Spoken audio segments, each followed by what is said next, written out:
This is New York Governor Kathy Hochul. Recently, during a Q&A with Nick Reisman from Politico, the governor was asked about the New York legislature's newest effort to raise taxes. No huge surprise, but the State Assembly and the Senate included these revenue raisers, tax increases on some of the higher tax brackets and also corporations in their plans. Has your thinking changed at all on these tax proposals? You know, let me frame it this way. I know New Yorkers are exasperated.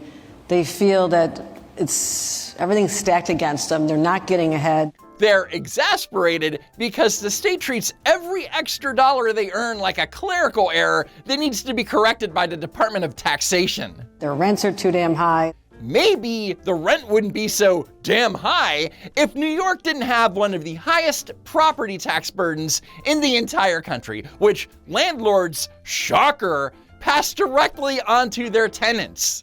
Their childcare costs are high. Yes, because New York is officially the most expensive state in the nation for childcare, costing families an average of $21,000 a year. Their utility bills. Well, maybe because New York has some of the highest energy taxes and clean energy surcharges in the United States. For example, since the passage of the 2019 Climate Leadership and Community Protection Act, residential electricity prices in New York have risen 58%. With that said, New Yorkers currently pay anywhere from 49% to nearly 60% more for electricity than the national average.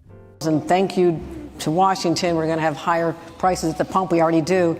Which is weird because for 4 whole years, we were told that the president doesn't control gas prices. And people are so upset about the tariffs, raising the cost of everything. Everything, really. Well, last time I checked, federal tariffs only apply to imported goods. They don't apply to state income taxes or absurd property taxes or the endless Albany regulations that are actually suffocating your constituents. But sure, Governor, let's just blame the new administration in Washington for the homegrown economic disaster the Democrats have been overseeing for 2 decades. So there is this anxiety, which is real, and we're continuing to address the affordability crisis, which I believe should be the #1 priority of this legislative session. What can we do to take off some of that pain that New Yorkers are feeling that I hear about literally every day? Maybe Albany could spend less. That would be too logical. What I want to make sure we are smart about is having a system in place where it's not just taxing for the sake of taxing, and being conscious of the facts that I need people who are high net worth to support the generous social programs that we want to have in our state. I need people who are high net worth. Translation? I need you to keep making money so I can keep spending it for you. At least she's saying the quiet part out loud. The state's generous social programs are entirely dependent on the exact same people that the legislature is actively trying to tax the hell out of existence. Now, there are some patriotic millionaires who stepped up. Okay, cut me the checks. I mean, just if you want to be supportive, but maybe the first step should be go down to Palm Beach and see who you can bring back home, because our tax base has been eroded. In other words, hey guys, we ran out of other people's money. Please come back. I philosophically don't have a problem. It is like I have to look at the fact that we are in competition with other states who have less of a tax burden on their corporations and their individuals. Philosophically, she has no problem taking more of your money. She isn't in competition with other lower tax states. She's actively running a recruitment drive for them. New York is in competition with other states the same way a sinking ship is in competition with a life raft.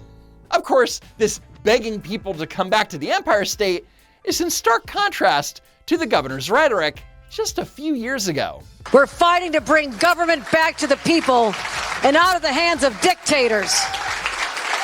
And we're here to say that the era of Trump and Zeldin and Molinaro, just jump on a bus and head down to Florida where you belong, okay?